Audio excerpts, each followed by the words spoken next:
రాష్ట్రంలో పోలింగ్ అనంతరం పలు నియోజకవర్గాల్లో జరిగిన హింసాత్మక ఘటనలను దృష్టిలో పెట్టుకుని కౌంటింగ్ ప్రక్రియపై ఎన్నికల కమిషన్ దృష్టి సారించింది.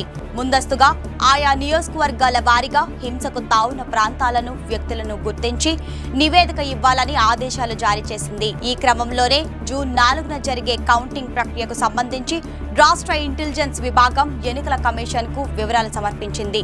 దీనిలో కాకినాడ జిల్లాలోని కాకినాడ నగరం, పిఠాపురం నియోజకవర్గాలలో హింసాత్మక ఘటనలు జరిగే ఆస్కారం ఉందని హెచ్చరించడం గమనార్హం.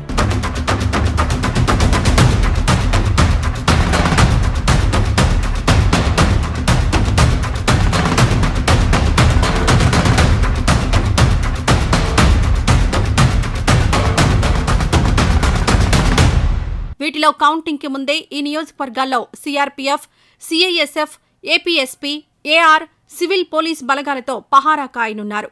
ప్రధానంగా కాకినాడ నగర నియోజకవర్గంలోని ఏటిమొగ్గ, దుమ్ములపేట, రామకృష్ణారావుపేట తదితర ప్రాంతాలపై ప్రత్యేక నిఘా పెట్టారు. 2019-2024 ఎన్నికల్లో గొడవలకు ప్రేరేపించిన వ్యక్తులు, ఎక్కువ కేసుల్లో ఉన్నవారు సుమారు 20 మందిని గుర్తించి వారిపై ప్రత్యేక దృష్టి పెట్టినట్లు తెలుస్తోంది. వీరి కదలికలపై ప్రత్యేక నిఘా పెట్టారు. అలాగే పిఠాపురం నియోజకవర్గంపైన ప్రత్యేక దృష్టి సారిస్తున్నారు. ఎన్నికల ప్రచారంలో భాగంగా పిఠాపురం నియోజకవర్గంలో వైకాపా అభ్యర్థి వంగ గీతాపై విరవ గ్రామంలో కొంతమంది కవ్వింపు చర్యలకు పాల్పడ్డం,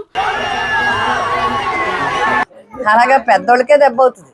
చిన్నపిల్లలు కదా వాళ్ళు చెప్పడం జరిగింది. వారికి వందనం చేసాం, నమస్కారం చేసాం. మా కార్యకర్తలని, నాయకుల్ని, చిన్నవాళ్ళు కూడా, ఎందుకంటే ఇక్కడ కూడా అలాగే ఉద్రేకంతో ఉంటారు. వాళ్ళు కవ్వింపు చేస్తే వీళ్ళు ఎందుకు ఊరుకుంటారు? వీళ్ళు జెండా పట్టుకుని వీళ్ళు ముందుకెళ్ళి వీళ్ళు ఫోర్స్గా ఉన్నారు. అయినా కూడా మేమందరం కూడా మా లీడర్స్ మేము ఆఫ్ చేసి వద్దు అని చెప్పాం. అందరు కూడా జనం కూడా అదే అన్నారు. అక్కడి నుంచి పక్కన షాపుల దగ్గర ఉన్న వాళ్ళు, రామాలయం దగ్గర ఉన్నారు, దుర్గమ్మ గుడి దగ్గర ఉన్న వాళ్ళు, వినాయకుడి గుడి దగ్గర ఉన్న వాళ్ళు కూడా అంటున్నారు అది తప్పురా, కుర్రోళ్ళు అలా అనకూడదు, అది వాళ్ళు ఈ పక్క నుంచి వెళ్ళిపోతున్నారు, మీరు ఆ పక్క నుంచి వెళ్ళండి, లేదా పక్కన నుంచోండి, లేదంటే వెళ్ళండి, అంతేగాని అలా చేయడం తప్పు అని చెప్తున్నారు. వచ్చి ఎప్పుడు జరగలేదండి. నాయకులు అలా జరిపించారండి అక్కడ కూర్చుండి, లేకపోతే వాళ్ళు ఎగురుతారండి, రుమాలు ఊపేస్తాం, వాళ్ళు ఇష్టం మాట్లాడుతున్నారండి. అలా చేయొచ్చు అండి, పెద్దలు అవ్వండి, అలాగా అనిపించచ్చమా? అదే గౌరవమైన పని అండి. అలాగే జనసేన అధ్యక్షుడు పవన్ కళ్యాణ్ తరపున ప్రచారానికి వచ్చిన సాయి ధరమ్ తేజ్ పై దాడి జరగడం,